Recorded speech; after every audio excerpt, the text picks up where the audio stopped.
Again, good morning sa ating mga friends and followers sa YouTube. Ganon din sa Lord's Book.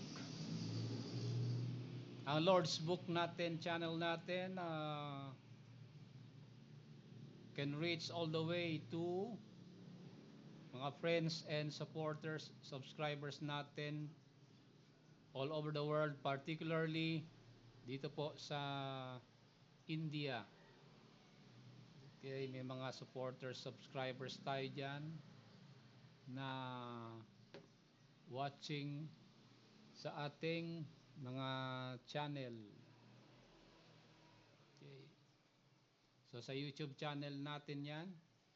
Pag di, di nyo natapos yung ating mga messages, you can just go to our YouTube channel and rewind or review ang ating mga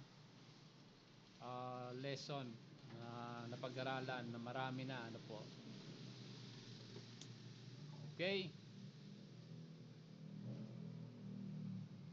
Ganon din dito sa Lord's Book.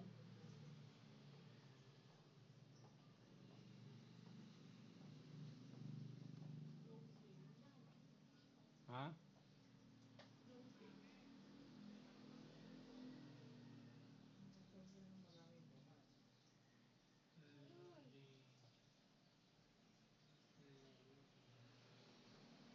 Loading sila, loading. Okay, yan. Sa mga subscribers natin dyan. Ano ito?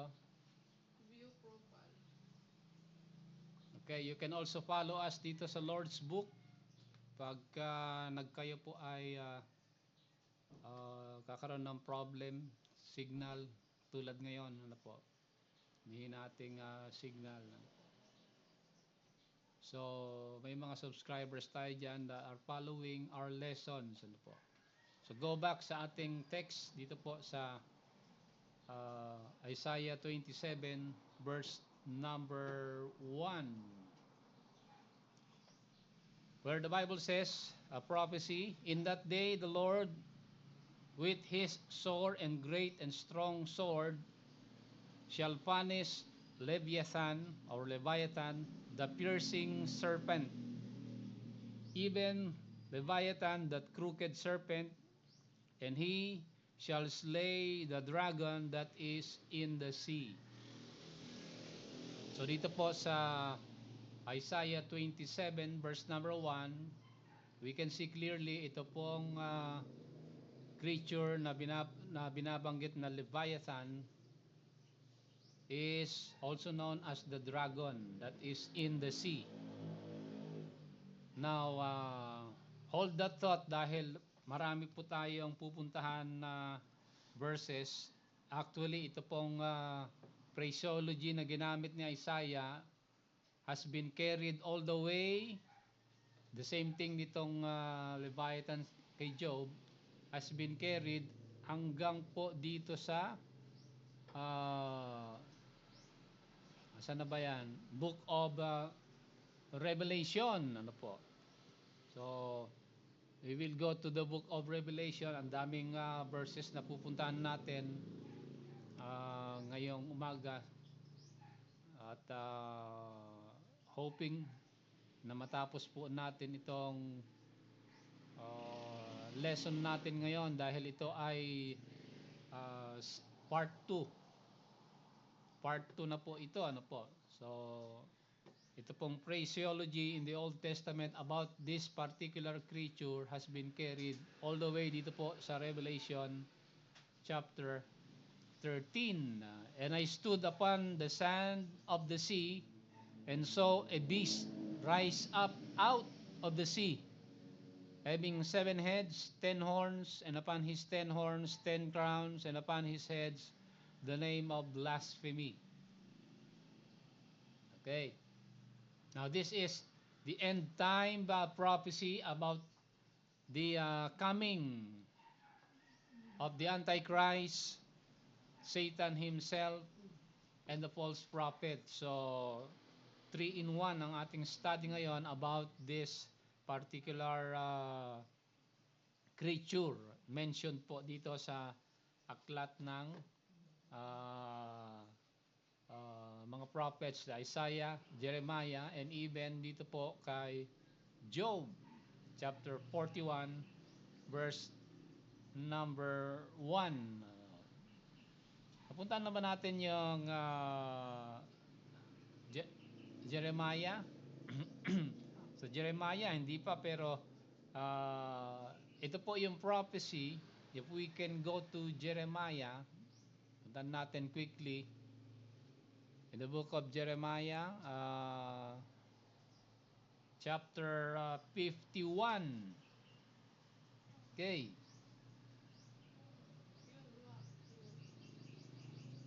Here is the statement and a prophecy given to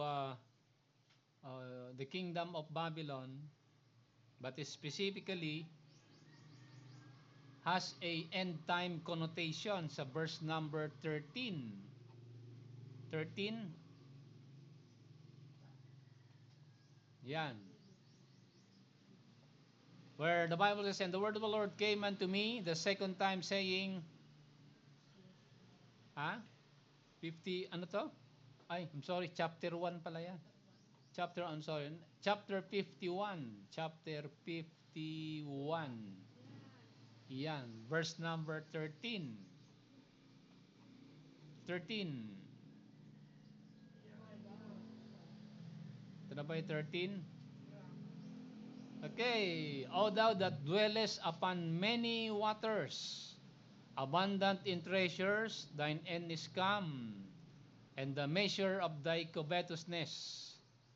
For the Lord of hosts hath sworn by himself, saying, surely I will fill thee with men, and with caterpillars, and they shall lift up a shout against thee. Ayan, so this is a creature that dwelleth upon many waters. Ayan, abundant in treasure, sabi po diyan. And if we go back sa Job chapter 41, this creature is referring to Leviathan. Okay, na binabanggit po diyan, na may mga description po yan. So, this statement is carried all the way dito po sa Revelation chapter 13 to put everything in context. So, ito pong mga statements na binabanggit dito, itong mga beast. The beast of Revelation 13, the beast in Job 41, the beast in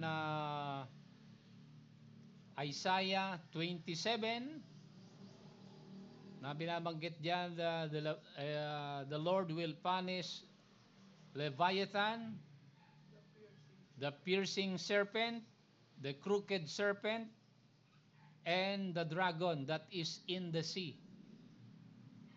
Okay? So, this Old Testament statement of the sea creatures is carried all the way dito po sa Revelation 13. Ginamit po yan ni John the Beloved. Binabanggit po diyan, I stood upon the sand of the sea, saw the beast rises up out of the sea, having 7 heads, and 1, 2, 3, 4, 5, madaming particulars binabanggit po diyan. Ano po? So we are going to study ito pong part 2. Part 2 na po natin itong ancient clues. Itong mga clue na ancient about the Antichrist. And by the way, sa ating mga online offering, you can send them dito po sa Maya. Okay, nandiyan na sa ating screen. So, papag-aralan na po natin ito, ano po, part 2 ng ating ancient clues about the Antichrist. Ano po? Okay, now, as a review, to put everything in perspective para hindi tayo mawala sa ating pag-aaral, ano po. Tignan natin itong slide na ito muna, and then we we will shift dito po sa ating Old Testament context. Ano po? Okay. Okay. Now last Sunday we have studied ito pong prolification ng Antichrist na established and quoted by John, ano po, sa First John and also sa Second John, na pag-aralan natin itong paglabas ng mga Antichrist, ano po. Okay, obviously the Apostle John, sabi niya, there are many Antichrist during their time. He is referring to the system and yung scholastic study ng mga Gnosticism that originated in Alexandria, Egypt, believing and combining mysticism, science, and tradition. Ano po? So yan ganyan background ng mga Gnosticism, and they are very known of mutilating the Holy Scriptures. Ano po? So there are fragments of the Bible in Alexandria, Egypt, that are mutilated by them and thereby speak of a different doctrine.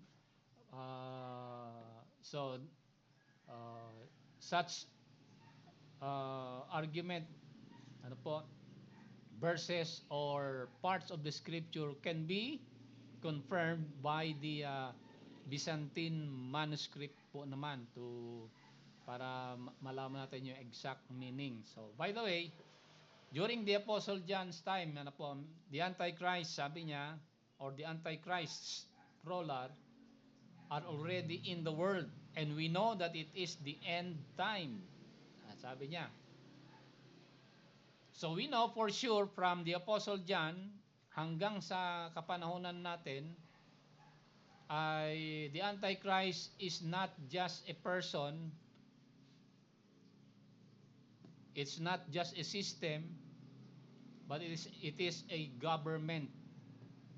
Throughout history, from the Apostle John until this time, there are many antichrists that have come out, particularly sa 18th century, yung tinatawag nilang awakening or enlightenment period ng Europe, or the explosion of knowledge.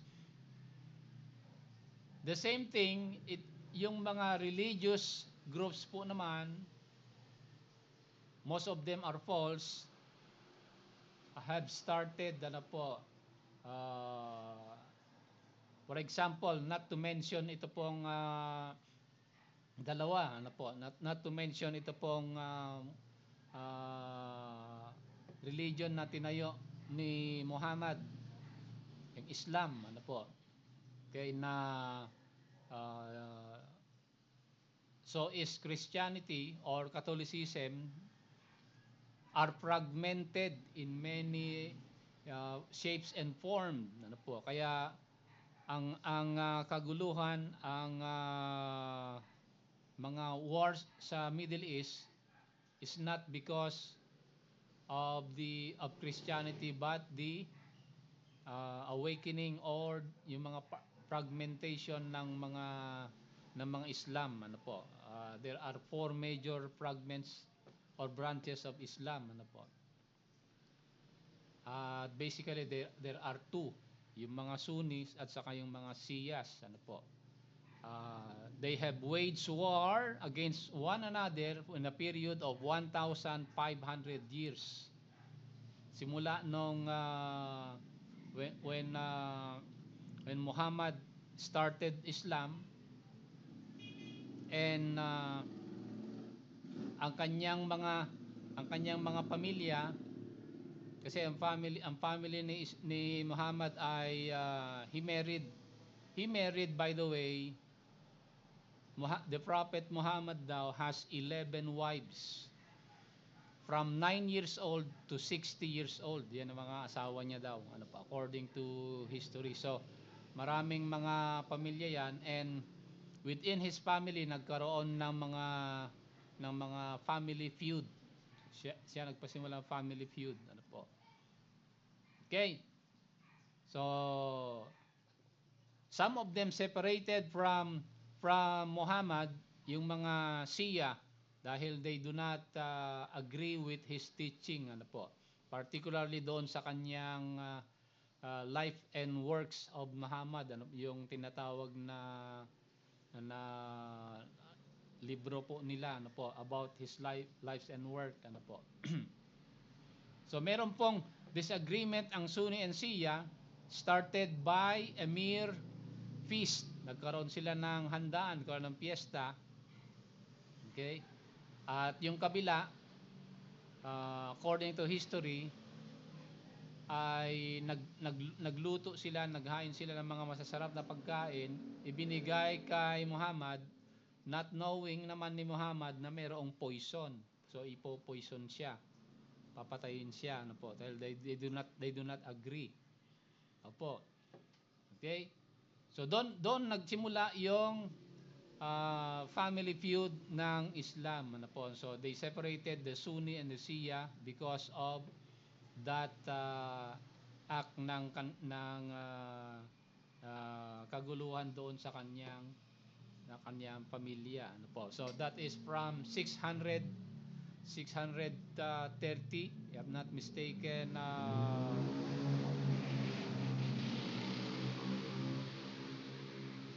600 AD. Okay?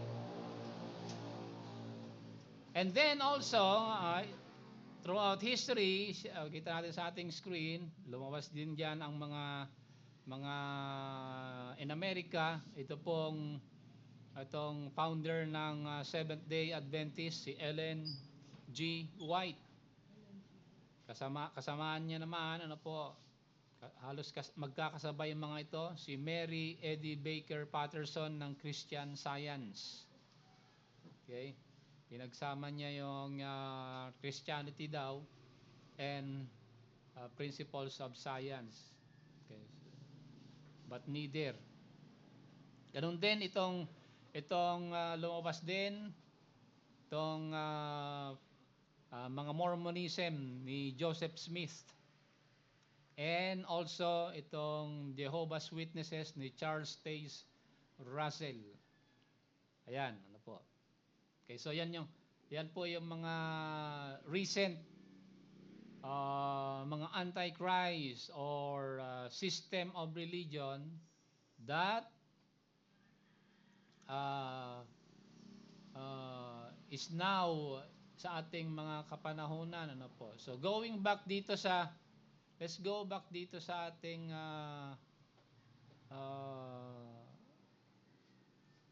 aklat ni Job. Punta natin dito ang aklat ni Job. Chapter 41, verse number 1. Opo, ayan. Okay. So, about itong Leviathan na binabanggit, ano po.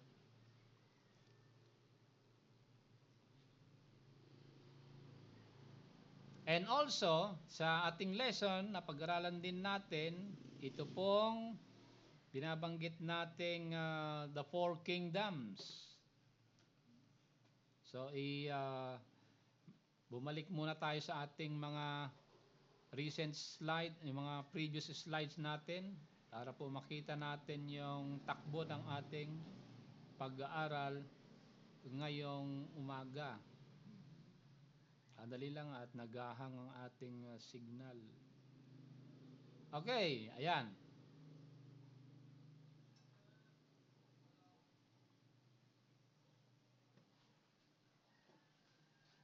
So napag-aralan na po natin all the way dito po.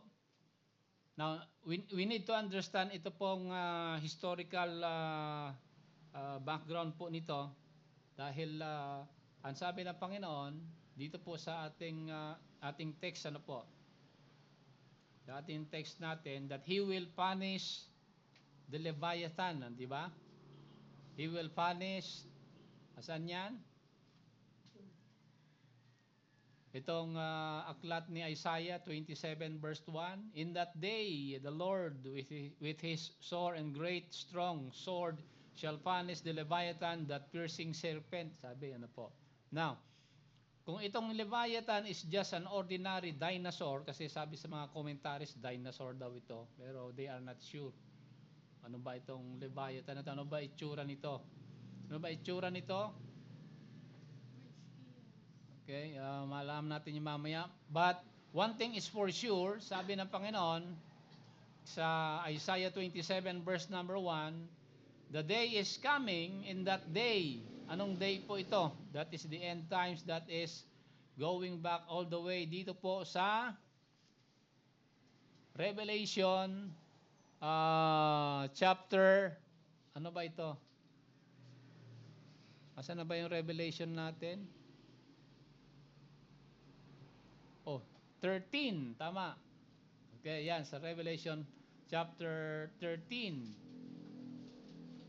So if this is just an ordinary dinosaur or sea creature, ang question that lurks in our mind ay ito pong Isaiah 27 verse number 1. Isaiah is prophesying about the punishment of this sea creature. Ano bang kasalanan ng sea creature? Bakit paparusahan siya ng Panginoon? Bakit itong piercing serpent na ito, itong dragon na ito, paparusahan ng Panginoon? Ano ba kasalanan niya? So, ibig sabihin, obviously, this creature na binabanggit ni Job is more than just a physical, ordinary animal. Ano po? Ito po ay tumutukoy sa isang system of belief or religion na or government na lalabas sa mundo. Okay, so, pag-aralan po natin na ito pong aklat if we go back dito sa saan na ba yung Jeremiah? Jeremiah ba ito? Okay. If we go to Jeremiah, saan na ba yung in Jeremiah 51, ito ba yon? Yan, Jeremiah 51 verse number 13. Diba? Okay. This creature that dwelleth upon many waters. Okay, this creature is referring to the kingdom of Babylon. Sabi ko dyan, sa kapanahunan po yan ni Jeremiah. Okay? So, verse 12 yan, obvious naman, ang pinapag-usapan dyan is the kingdom of Babylon. Ano po? Pero, ang tanong natin, if this is referring to the kingdom of Babylon, okay, punta natin yung slide natin. Ayan. The kingdom of Babylon that started in 607 BC, and they were conquered by the Medes and the Persians in 537 BC. So nagtapos yung Babylonian Empire, 537 BC. Kung nawala na yung Babylonian Empire, bakit sinasabi ng Panginoon na, ang sabi niya dito, He will punish that day, ano po, itong piercing serpent, itong Leviathan, or referring to Babylon yan, ano po, sa kapanahonan ng mga prophet. Bakit kung nawala na yung Babylonian Empire, bakit meron pang prophecy na paparusahan ito ng Panginoon? So yan yung system ng pag-aaral po natin. So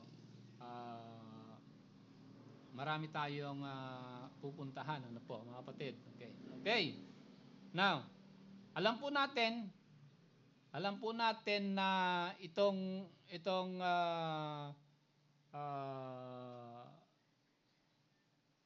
dali lang, at po naghahang itong ating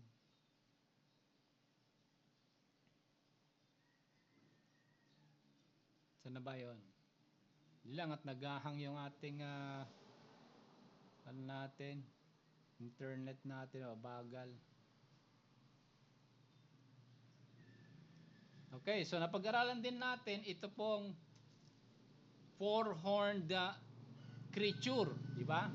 Ito. So yung great Colossus sa Daniel chapter 2, itong mga beasts sa Daniel chapter 7, and ito naman ay Daniel chapter 8, ano po?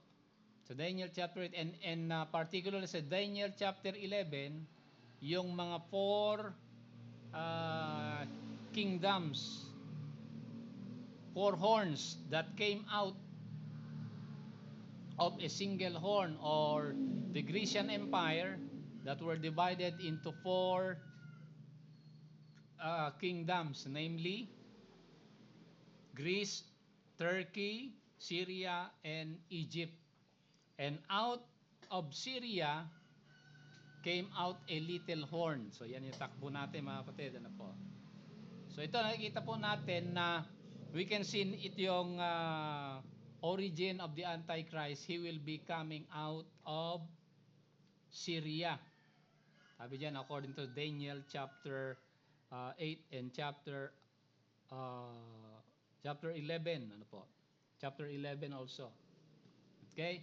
So he will be coming out of Syria.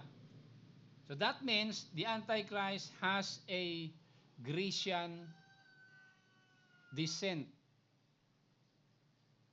Okay?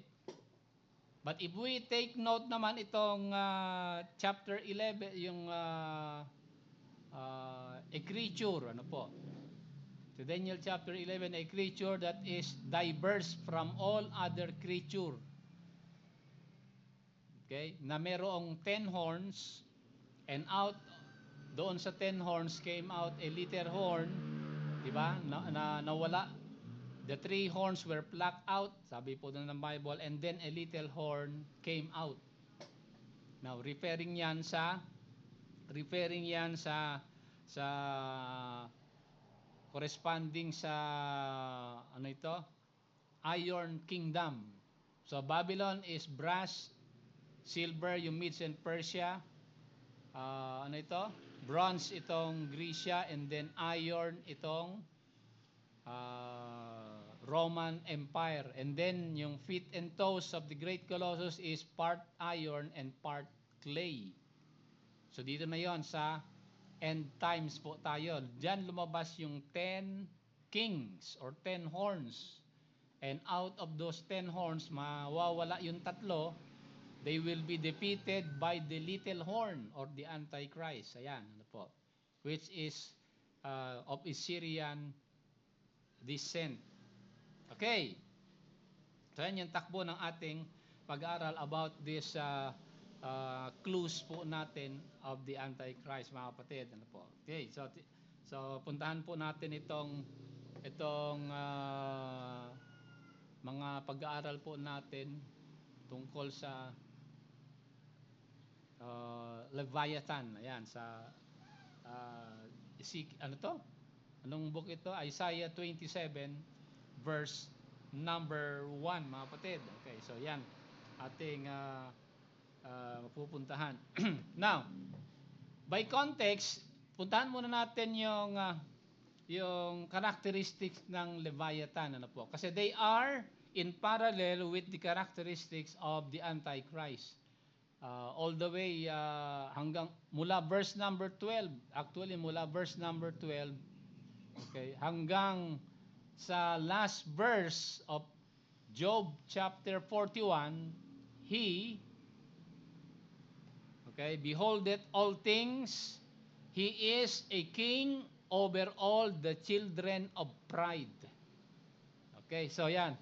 Yan yung pinaka-summation ng kanyang description. Ano po? Okay, kasi hindi ordinary creature to dahil yung kanyang description, bumubuga siya ng apoy, humihinga siya ng apoy, at saka ang description dyan ay baliwala yung mga military equipments ng mga tao, baliwala sa kanya yan. Okay? Pero ang kanyang pinaka poison po ay ito pong last verse, sabi po diyan sa verse 34, He is a king over all the children of pride. So, alam na po natin na papaano nagkaroon ng anong reason bakit siya bumagsak po sa Isaiah chapter 14 po, because he exalted himself above the Lord, above his throne. Sabi doon, I will be like the Most High, I will be uh, sitting upon the mount of the congregation. So, alam na po natin, ito pong Job chapter 41 is a graphic picture and idiomatic expression, a prophecy, if you wish, ito pong about the coming Antichrist or Satan himself, the embodiment of Satan himself in the Antichrist. Itong tinatawag nating Leviathan po dito, mga kapatid. Ano po? Now, this is confirmed, this is confirmed also sa if we go to the book of Psalms, the book of Psalms, ang sabi ni David po dito sa Psalm numbers to 74. Tingnan natin Psalm number 74 verse number 14. Ang sabi ni David po dito ay, yan niyo Thou breakest the heads of Leviathan in pieces, and gavest him to be meat to the people inhabiting the wilderness. Ayan, so another prophecy about the destruction of this creature or the Antichrist. Ano po? So, ganun din sa Psalm 104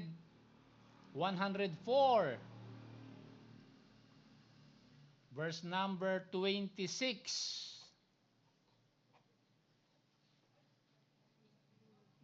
Okay. Ano sabi diyan? There go the ships, there is that Leviathan whom thou hast made to play therein. Ayan. Okay, so he was recognized by David. So titingnan natin ito, mga kapatid. So itong Leviathan is a sea monster, okay? A sea creature. Ganun din kay Job, nakita po natin sa chapter 41. Ganun din sa chapter 40. Puntahan nga natin mga si Job chapter 40, may binabanggit pa si Job po doon eh. But yung kanyang pagiging sea creature ay meron pang ibang typology dito po na binabanggit ni David sa chapter 89 patungkol kay Leviathan din or kay Satan din po ito sa Psalm 89 verse number 10. 89 na ba ito? Verse number 10. When David says, Thou hast broken Rahab in pieces, as one that is slain. Thou hast scattered thine enemies with thy strong arm. Okay, so, itong si Rahab dito na binabanggit ni David is a land creature. Okay? The same description po niyan patungkol kay Leviathan. Okay, so Leviathan was a sea creature, Rahab is a land creature with the same destruction. Ano po? Kasi they were broken by the Lord himself. So this is a type of Satan and the Antichrist also. Leviathan and Ahab is one and the same. Sabi po diyan, ano po? Sa typology ng scripture. Okay. But if we go back to the book of Job chapter 40, na ba yung chapter 40? Ang description ni Job sa chapter 40, okay, prelude ng chapter 41, verse number 15, mula verse number 15. 15. Ayan, okay? Binabanggit po dito, primarily ni Job, that Leviathan was a behemoth. Okay? A behemoth, a land creature. Synonymous doon sa binanggit ni David about Rahab as a land creature that was overcome by the Lord. Ang description ni Behemoth sa chapter 40 is one and the same doon po sa Leviathan sa chapter 41. So we do not have time to go through kasi hanggang verse number 24 yan, na mahaba po yan, ano po. Pero sabi po diyan sa verse number 24, his nose pierced through snares. Ganon din yung Leviathan sa chapter 41, di ba? Pagka huminga siya ng apoy. So, ang conclusion natin, itong si Rahab, a land creature, and itong Behemoth sa chapter 40, a land creature, at yung Leviathan sa chapter 41 is a synonymous term pointing lahat ho yan, they are all pointing to the description po or yung works, life and works ni Antichrist and even Satan himself. Okay? So no wonder why, kaya ang sabi ng Panginoon sa Isaiah 27 verse number 1, the Lord with his great sword shall punish Leviathan, that piercing serpent, and that crooked serpent, and slay the dragon that is in the sea. Sabi po diyan, ano po. Now, itong sea na binabanggit po diyan is referring to the sea of humanity. Okay? It's not just a physical sea, but the sea of humanity. Kasi nakita natin sa Revelation, sabi po dito sa chapter 13, di ba? And I stood upon the sand of the sea, I saw the beast riseth up out of the sea, the 7 heads, the 10 horns. Itong mga 7 and 10 horns po nito, these are kingdoms of men. So from the kingdom of men, lalabas po dyan ang mga system and doctrine and religion of the Antichrist as foretold dito po sa Revelation chapter 13. Kaya nga, ang Panginoon, through the prophet Isaiah, has uttered a prophecy that he will be punished. Sabi po dyan, ano po? Okay, he will be punished. So, ganoon din po, binabanggit sa chapter 51, di ba? Saan na ba yung chapter 51? Ayan, ng Jeremiah, verse number 13. This creature that dwelleth upon many waters. Okay? It's not just referring to the kingdom of Babylon. Then the kingdom of Babylon was conquered by the Medes and the Persians, but they were not destroyed. Okay? Babylon, Persia, Greece, and the Roman Empire all together, they will conglomerate po dito sa Revelation chapter 13. Sama-sama po sila dito sa chapter 13. Kasi yung doctrine, practices, at saka yung religion ng Babylon, Persia, Greece, and the Roman Empire, nagsama-sama po sa Revelation 13. Kaya dito po, sabay-sabay paparusahan ng Panginoon ang mga apat na kingdom na mayagpag sa buong mundo. Dahil nagturo sila ng maling pamamaraan ng pananambahan sa Panginoon, mga kapatid. Ano po? Kaya nga, if we go back sa Daniel chapter 2, after po ng paglabas ng 10 toes, ano po, partly iron and part clay, that is part Roman Empire and part Egyptian Empire. Clay kasi is referring to Egyptian Empire yan eh. Iron is referring to Roman Empire. So, ang panggagalingan po ni Antichrist is coming from the Greco-Roman and the Egyptian Empire. Ayan, makikita po natin sa susunod na pag-aaral po natin. After they came out, ito pong part iron and part clay sa Daniel chapter 2, ang sabi ni Daniel, may bumagsak na bato galing sa mataas na bundok at dinurog yung great statue ng gold, silver, brass, and iron. That is referring to the kingdom of the Lord Jesus Christ. Ano po? So, the millennial kingdom, yan ang iniintay natin. Pag dumating yung millennial kingdom ng Panginoon, dudurugin niya itong apat na kingdom na ito as prophesied sa Old Testament and prophesied dito sa Revelation chapter 13. Ano po? Okay, so tignan natin. His end cometh, sabi diyan sa chapter 51, di ba? Okay. This creature that is upon many waters, ano po? It was prophesied na ito po ay sa last verse ay magtatapos yan, ano po? Mahaba kasi ito. Chapter 51. Okay? Yan.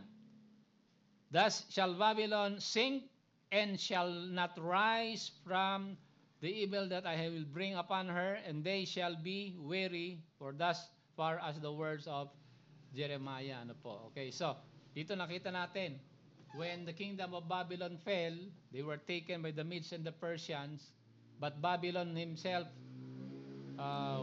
was never destroyed.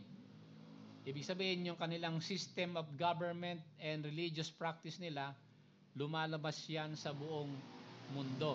Now, let us go to the end. Ano po? Sa Revelation tayo.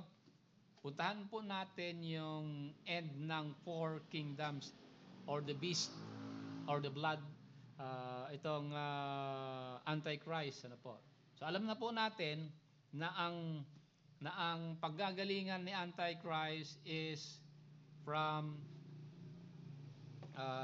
the Greco-Roman Empire, revived Roman Empire, part iron, that is Roman Empire, and part clay, Egyptian Empire. Ano po? Okay, so makikita po natin yan dito sa Revelation chapter 13. So, sama-sama na po ito yung end ng tatlo. Ano po? The Antichrist, Satan himself, and the false prophets. So let's go to chapter 14 ng Revelation. Chapter 14 verse number 8. The end of Babylon. Sabi diyan, there followed another angel saying, Babylon is fallen, that great city, because she made all nations drink of the wine of the wrath of her fornication. Ano po ito? If you remember yung pag-aaral natin sa book of Zechariah, yung woman na inilagay sa basket, di ba? Sabi po doon, yung babae nilagay sa basket at tinakpan ng lead. Nung binuksan, lumabas 2 babae na full of wickedness.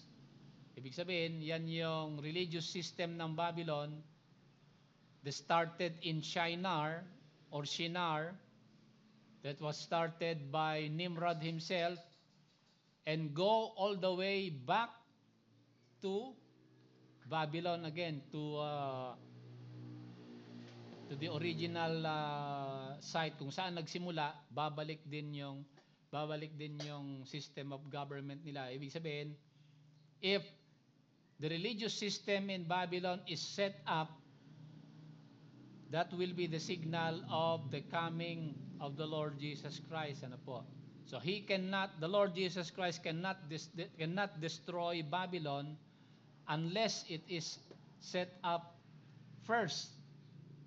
So that was prophesied by Zechariah when Babylon will be set up doon po. Ang Babylon yan is referring to Iran. Ano po? So sabi ni Apostle John dito, Babylon is fallen, that great city. Okay, anong great city po na ito? Okay? So nagsasama-sama na po dito sa Revelation 13 yung four kingdoms that all be destroyed by the coming kingdom of the Lord Jesus Christ. Dahil lahat po ito, they are all against Christ, they are all anti-Christ, they are all pseudo-Christ. Verse number 16. Same chapter, Revelation 14 verse 16. Ano sabi niya sa verse 16? Ha? I'm sorry, verse 16. Chapter 16. I'm sorry, chapter 16. Revelation 16, let's say 16, verse number 19. 19. Let's go to 19. Ano sabi diyan? Saan na ba? And that great city was divided into three parts, and the cities of the nations fell, and great Babylon became in remembrance before God, to give unto her the cup of the wine of her fierceness of his wrath. So they will be, magkakaroon ng, Babylon will be divided into, ano daw? Three parts. So hindi natin alam kung earthquake yan o missile yan. Hindi natin alam, hindi na nabanggit yan. Okay. Verse 18. Ano sa ba ito? Hindi, chapter 18. Chapter 18.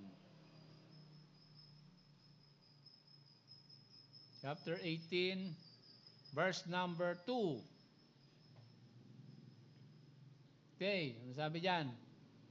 And he cried mightily with a strong voice, saying, Babylon the great is fallen, and is became the habitation of devils, and the hold of every foul spirit, and a case of every unclean and hateful bird. Okay, so lahat ng uncleanness nandyan na, kaya huhusgahan niya ng Panginoon. Verse 10. Go down sa verse number 10. Standing afar off for the fear of her torment, saying, Alas, alas, that great city Babylon, that mighty city, for in 1 hour is thy judgment come. Okay? So yan. And, ano yung verse yan? Verse number 10. Lastly, verse number 21.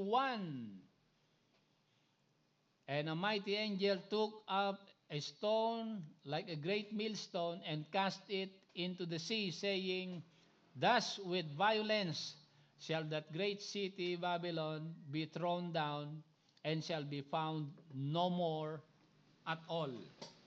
Okay?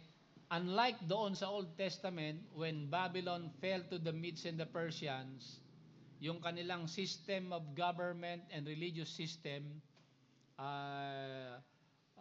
have influenced also the Medes and the Persians. So is the Grecian Empire. Ano po? If Babylon's religious system is mystical, started by Nimrod, ano po, and Semiramis, sabi sa Book of Genesis, yung religious system of Babylon was carried all the way sa fourth kingdom. Tingnan nyo, ang Babylon is a seat of all kinds of wickedness. Ibig sabihin niyan, religious system po nila. And yung kanilang political system ay hindi sa Panginoon. Ano po? Ay ganun din ang the Medes and the Persians. And to make an example, yung punishment ng crucifixion by the Romans, they inherited it from the Persian Empire. Ano po? And ganun din yung yung Grecian Empire. If Babylon is they observe pantheism, ganon din ang Grecian Empire. Ganon din ang Roman Empire, ano po. Okay, meron lang silang ibang pangalan but the same deity that they worship. And so is the Egyptian Empire. Ganon din po sila, ano po. So ito po yung end ng Antichrist, Satan and the false prophet, ano po. They will be all destroyed by the Lord Jesus Christ at his coming. Okay? Kaya nakita po natin dito, ano po, yung iron kingdom mixed with iron and with clay. That is the end times, ano po, end times po natin. Kaya pasalamat tayo sa Panginoon na bibigyan ng Panginoon yung hangganan ng mga empires po na ito, ano po. They will be broken by the Lord himself. Kasi yan ang prophecy niya dito sa Isaiah 27 verse number 1. In that day, says the Lord, I will punish Leviathan, that piercing serpent, even Leviathan, that crooked serpent, and he shall slay the dragon that is in the sea. Opo, yan. Okay, yan yung end ng both the Antichrist, Satan himself, and the false prophet. Ano po. So nawa ito ang pag-aaral po natin, nagbigay ng lakas ng ating pananampalataya, ng ating pag-asa. Ang pag-asa dapat, mga kapatid, ay nasa Panginoon lamang, ano po, dito sa mundo, ano po. Hindi tayo umaasa sa ibang mga puwersa na namamayagpag sa mundo. Okay, so kita-kita tayo ulit sa susunod na pag-aaral po natin. Like and share po itong ating mga videos dito po sa ating Theonomy channel. So God bless you. Closing prayer na po tayo. Let's go to the Lord in prayer sa ating closing